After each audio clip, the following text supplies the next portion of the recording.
Alright, Filipino Reaction. Nandito na naman tayo mga kaibigan. Reaction video na naman tayo dito sa politics na nangyayari sa ating bansang Pilipinas na talaga namang ibang level na ngayon. Ito na, Robin Padilla nagsalita na sa dahig sa nangyayari at mga pangyayari doon. Ito na mga kaibigan, ang #1 senador ng Pilipinas, Robin Padilla. Sir, gaano kahalaga ito? Napakahalaga po kasi ako po ang presidente ng PDP Laban. Ayan mga kaibigan, ni-interview siya dito kung bakit hanggang ngayon daw ay nandoon siya sa Netherlands. Ayaw niya umuwi sa Pilipinas.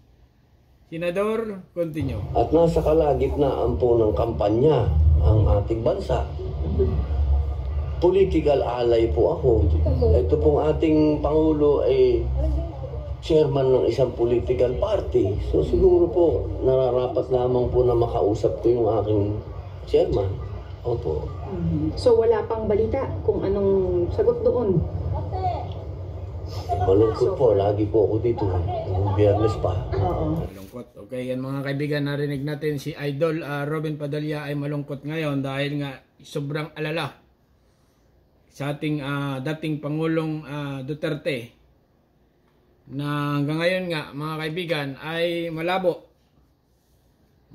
na hindi malamang kung pwedeng umuwi sa Pilipinas dahil nga ang hearing ay napakatagal pa. Okay, sa September 23 pa daw ang hearing ng ICC. Okay, kaya itong kampo ni dating ex ay humihiling na pwedeng pansamantalang makalaya nga at makabalik sa Pilipinas. Hinihiling ng sambayan ng Pilipino na sana nga ay bumalik. Pero dito lang tayo kay Idol. Okay, ito na nga si Robin Padilla. Sinagot na ang mga katanungan kung bakit nanatili siyang nasa Netherlands. Ayon sa kanya mga kaibigan, ayun na nga, president siya ng PDP Laban at kailangang makausap niya. At kaya nandun siya ay buong buo, suportado niya ang dating Pangulong X. Ulitin natin, take 2. Sir, gaano kahalaga ito? Napakahalaga po kasi ako po ang presidente ng PDP Laban. At nasa kalagitnaan po ng kampanya ang ating bansa.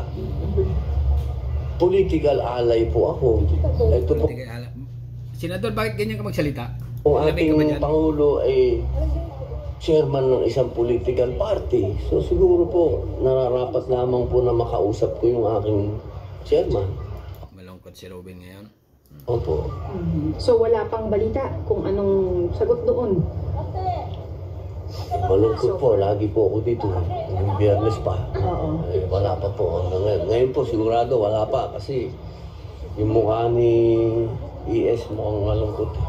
What's the next step, Senator? Bukas po ulit. Bukas po ulit. Umaasa naman po ako na itong mga naniniwala naman daw sila sa human rights. Hindi tingnan natin. Gaano katagal po kayo dito? Kayo po ay senator, sitting senator.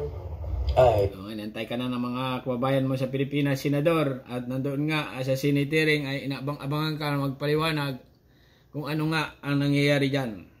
Okay, continue lang. Break po kami. Break po ngayon. Ngayon po, siguro po ang Senador, magkape ka dyan. Malamig dyan, ha? Netherlands. tamang tanong, paano yung kampanya? Kaya po tayo nandito. Tatanong po tayo. Pero right Mahal now, na Pangulong Duterte kung ano po yung strategy. Siyempre sa po lahat ito. pero right Alam now, nyo si Mayor, kaya ng isip niya to. Ang tanong natin, kaya ba ng katawan niya? Yun ang tanong. Ayun nga. Okay. Ibig sabihin, sinabi nga ni Mayor, ibig sabihin, ang tawag ni Robin, Idol, ay Mayor kay Tatay Digong. Okay. Continue lang mga so kaibigan. ngayon, ang may tentative ano kayo kung hanggang anong panahon kayo dito? O wala pa, malabo lahat, up in the air? Siguro mga 1 week pa. Okay pa. Tagal. Kasi nga mga kaibigan, ang request nga ng paglaya ni Tatay Digong ay medyo talagang pahirapan. Okay, kaya kailangan magantay. Ang mga bansang foreigner, paasahin ka. hanggang birthday niya. Hindi pa naman kami, matagal pa naman ang resume. Kampanya, ang iniisip ko yung kampanya. Yung kampanya, yung session, tagal pa yun. How is this affecting yung kampanya? Well, sa usapin ng presence ni Mayor, sapul na sapul kami. Di ba yun nga, itatanong ko kay Mayor, paano ngayon yun? Kaya nga. Ibig sabihin, ang inyong kandidasin yan, mga possible na maghahina. Okay? Number 1 pa naman si Kibuloy sa survey. Baka umina. Joke lang. Continue. Kasi siya ang number 1 crowd drawer namin. Pag sinabi mo andyan si Presidente, eh talagang ang tao dumadating kahit hindi bayad. Namatawa ako eh. Dumadating kahit hindi ba yan. Idol. Totoo ba yan? Yung sinasabi mo na yan?